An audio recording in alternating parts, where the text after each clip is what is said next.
Hello Anantapur, welcome back to my channel. All of you good morning friends. ఈ వీడియోలో వచ్చేసి Kolar CMR tomato market యొక్క stock information తెలియజేస్తూ and ఇక్కడ క్వాలిటీలు ఎలా ఉన్నాయి అండ్ టమోటాలు ఎలా వచ్చాయి అనే ఇన్ఫర్మేషన్ కూడా మీ అందరికీ తెలియజేస్తున్నానండి.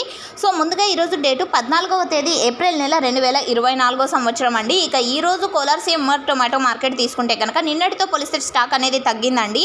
అండ్ మీరు ఈ వీడియోలో చూడగలరు, నిన్న చాలా వరకు కొంచెం టమోటా అనేది ఎక్కువ తీసుకొని, అంటే నిన్న ప్రైస్ తక్కువ వెళ్ళింది కదండి. సో బయర్స్ వచ్చేసి ఎక్కువగా కొనుగోలు చేసుకొని అండ్ మార్కెట్లోనే అలాగే లోడింగ్ అలాగే పెట్టారనమాట. స్టాక్ అనేది అలాగే పెట్టారు. ఈ వీడియోలో మీరు క్లియర్గా చూడగలరు. అండ్ ఓకే ఫ్రెండ్స్, ఇక ఈరోజు టోటల్ టమాటో స్టాక్ వచ్చేసి 20,000 ప్లస్ బాక్సెస్ వచ్చిందండి. 20,000 ప్లస్ బాక్సెస్. అండ్ వచ్చేసి అందులో వచ్చేసి 40% కొత్త టమోటా తోటలు శాంపుల్స్ టమోటాలు వచ్చాయని చెప్పొచ్చు. 50% మీడియం సైజ్ క్వాలిటీ ఉన్నటువంటి టమోటాలు వచ్చాయండి. సో మిగతాదంతా థర్డ్ క్వాలిటీ కింద చెప్పొచ్చు అనమాట. అండ్ ఇదండి ఈరోజు స్టాక్ ఇన్ఫర్మేషన్. అండ్ క్వాలిటీలు వచ్చేసి చాలా మంచిగా ఉన్నాయని కూడా చెప్పొచ్చు. అండ్ ఈ వీడియో వచ్చేసి కేవలం స్టాక్ ఇన్ఫర్మేషన్ మాత్రమేనండి. నెక్స్ట్ వీడియో ద్వారా ప్రైజెస్ ఇన్ఫర్మేషన్ కూడా మీకు లైవ్ యాక్షన్లో షేర్ చేస్తాను. సో ఓకే ఫ్రెండ్స్, ఈ ఇన్ఫర్మేషన్ మీకు యూజ్ అయింది అనుకుంటే కనుక ప్లీజ్ లైక్ చేయండి ఈ వీడియోని. డైలీ అప్డేట్స్ కోసం సబ్స్క్రైబ్ చేయండి మన ఛానల్ని. Thank you.